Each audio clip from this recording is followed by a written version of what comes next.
L'anthropomorphose planétaire. Chacun se transforme en le dernier animal qu'il a mangé. Certains ont mangé un poulet sauté livré et se sont transformés en un poulet qui sait chanter, danser et rapper. D'autres, avec des goûts particuliers, ont mangé de délicieux coups de canard, pour finalement se changer en rat et unifier le monde des rongeurs. Et il y en a même un qui a mordu son propre bras, pour, contre toute attente, devenir le dragon sacré de la Chine et protéger sa région. Bien que, dans sa vie antérieure, un employé de musée ait choisi d'avaler un fossile de tortue alligator et ait ainsi acquis une défense hors pair. Il avait tout de même survécu à l'apocalypse avant d'être écrasé par une créature inconnue 3 ans plus tard. Aujourd'hui, je renais avec mes souvenirs intacts. Il ne reste plus que 7 heures avant la mutation. Ce soir-là, je suis entré dans le musée avec une scie. Quelques minutes plus tard, j'ai réduit en poudre divers fossiles d'animaux et tout versé dans un grand chaudron, attendant patiemment que la mutation commence. Peu de temps après, le ciel devint écarlate, le tonnerre gronda, les éclairs fracassèrent, une femme poussa un cri perçant, car son petit ami s'était transformé en une chose étrange et déplumée, au milieu des cris qui s'élevaient de toutes parts. Les gens dans la rue se changeaient en animaux. À cet instant, les mains d'un conducteur se transformèrent directement en pieds de porc. Voyant que le moment était venu, j'ai bu d'un trait mon mélange de fossiles soigneusement préparé, et j'ai mis le feu au musée. Il ne peut y avoir qu'un seul roi dans cette ville.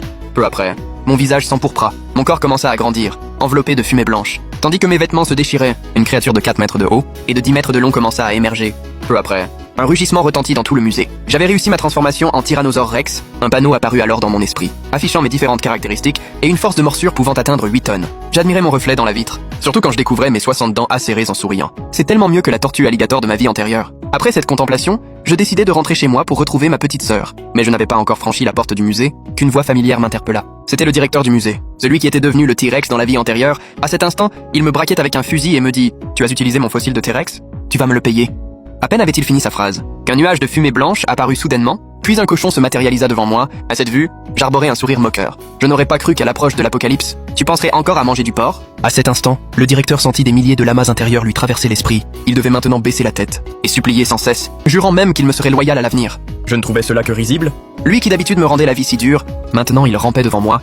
Peut-être ne réalisait-il pas qu'il avait tort, mais plutôt qu'il allait mourir. Sans plus lui prêter attention, je l'écrasai d'un coup de patte. La valeur d'évolution sur le panneau dans ma tête changea également. Il s'avère que tuer un animal rapporte un point d'évolution pour retrouver ma sœur au plus vite. J'ai choisi un chemin isolé. Après avoir couru toute la nuit, je n'avais tué que quelques animaux imprudents. Mon compteur d'évolution atteignit 7. La lune de sang et les nuages rouges dans le ciel s'étaient dissipés. Je commençais à ressentir de la fatigue. Si je suivais la trajectoire de ma vie antérieure, dans une semaine la répression commencerait. Et là, une multitude de végétariens apparaîtraient. Ils possèdent de nombreuses armes lourdes. Pour l'instant, je suis encore au stade juvénile. Je pourrais peut-être encaisser quelques balles, mais si ce sont des grenades, alors je suis probablement cuit. Par mesure de sécurité, j'ai décidé de me reposer un peu et de sortir chercher de la nourriture la nuit. À la tombée de la nuit, j'arrivais devant un supermarché. Alors que je m'apprêtais à entrer pour me régaler, un couteau de cuisine attaché à un manche de serpillière fut lancé et manqua de peu de me toucher. Voyant cela, je poussai un rugissement, pour signifier que je voulais juste me remplir l'estomac. Si quelqu'un veut m'en empêcher, alors je n'hésiterai pas à en faire mon casse-croûte. Quel culot! Tu peux toujours essayer. À peine ces mots furent-ils prononcés que 2 singes sortirent du supermarché, suivis d'un gros buffle d'eau noire. Leurs expressions étaient d'abord arrogantes, mais en voyant le T-Rex devant eux, leur arrogance se transforma instantanément en stupeur. Cela ne dura cependant que quelques secondes. À ce moment, un singe en t-shirt leva la main, et l'instant d'après, des centaines d'animaux m'encerclèrent. À cette vue, je montrai immédiatement mes dents acérées, en précisant que je commencerai par le buffle derrière eux. À ces mots, l'autre ne montra aucune peur, commença à gratter le sol, et pointa ses cornes dures, alors que nous étions sur le point d'en découdre. Quelques singes arrivèrent en courant et en piaillant par derrière. Vite, préparez-vous, un prédateur arrive. Je me retournai pour regarder, un chien ailé volait vers nous, suivi par pas mal d'autres animaux. Jamais je n'aurais pensé voir un chien volant mutant par ici. En me voyant, il atterrit directement et replia ses ailes. Quoi, encore un dinosaure? C'est alors qu'une silhouette brune apparut. C'était un ours brun dressé sur ses pattes arrière, haut de 2 mètres. Un dinosaure, et alors? Il doit encore être juvénile, non? Tu arrives sur notre territoire? Ne devrais-tu pas te joindre à nous? Je peux te garantir que tu te régaleras tous les jours. Je n'en avais que faire.